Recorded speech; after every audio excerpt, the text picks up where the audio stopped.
Данил, ты пошутил, что постоянно попадаешь в историю тенниса. Какое-то время вчера казалось, что ты напишешь еще одну страницу.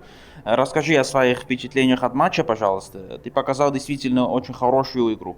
Да, я хорошо играл, но матч тяжелый. Яник очень тяжелый соперник, и уже много матчей, скажем так, он доказывает, что даже когда или по игре, или физически, или еще что-то ему тяжело, он все равно способен выигрывать очень часто. Опять же, если брать даже этот сезон, проиграл 2 раза, я так понимаю. Ну, поэтому это очень тяжело его обыграть, и нужно, скажем так, вот то, что я постарался сделать во втором сете, нужно быть способным делать это 1, 2 или 3 сета, и в третьем как бы чуть-чуть, вот я одну подачу плохо отдал, на его не смог зацепиться до дождя, ну и после дождя, поэтому не получилось, но уровень игры был хороший. Во втором сете твоя игра работала как метроном, ты чувствовал себя комфортно, ты читал его игру. Ты вышел на корт с четкой формулой или нашел ее уже по ходу матча? Нет, с Яником нет никакой формулы, нужно просто очень, скажем так, хорошо бить по мячу, желательно сильно, много бегать и быть готовым ко всему, потому что он способен делать все удары, скажем так, в каком-то смысле ты знаешь, что он сделает, то есть нет какого-то сюрприза, но он это делает настолько хорошо, настолько четко, правильно подает, принимает все, поэтому это очень тяжело, и тут просто нужно играть в его теннис и быть лучше него, а это почти невозможно, но, опять же, если ты способен выиграть сет, то ты способен выиграть и два, просто нужно пытаться это сделать. Тебе заранее было интересно узнать, как он играет на грунте. Какой вердикт? Ну, оно все равно, понятное дело, все похоже по всем покрытиям, но я бы, наверное, даже сказал, что он, наверное, двигается даже чуть ли не лучше, чем на других покрытиях, возможно.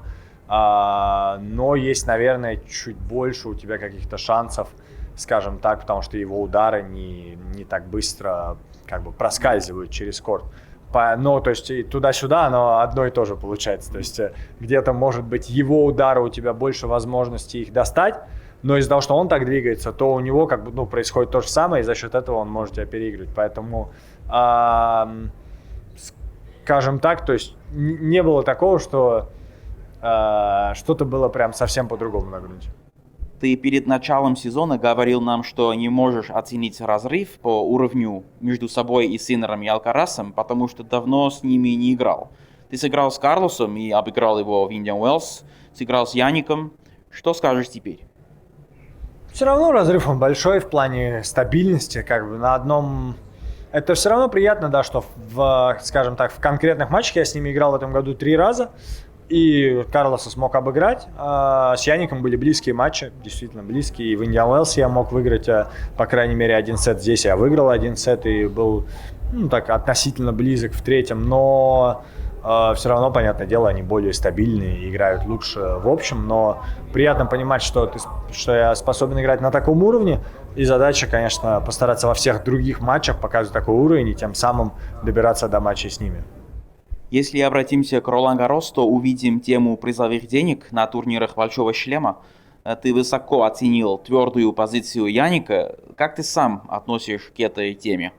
Ну, я в этом плане, честно скажу, Яник, он, скажем так, больше лидер и звезда тенниса сейчас. И то, что я скажу, ну, естественно, я представляю игроков, я же игрок, поэтому я за то, что мнение игроков, опять же, факты, которые нам предоставлены, складывается ощущение, что, скажем так, большие шлема не доплачивают игрокам. И если это правда, то, как Яник правильно сказал, это вопрос не в деньгах, и не в его, и не в моем случае, а вопрос в том, что правильно, и в уважении. Если как бы факты, которые нам предоставлены,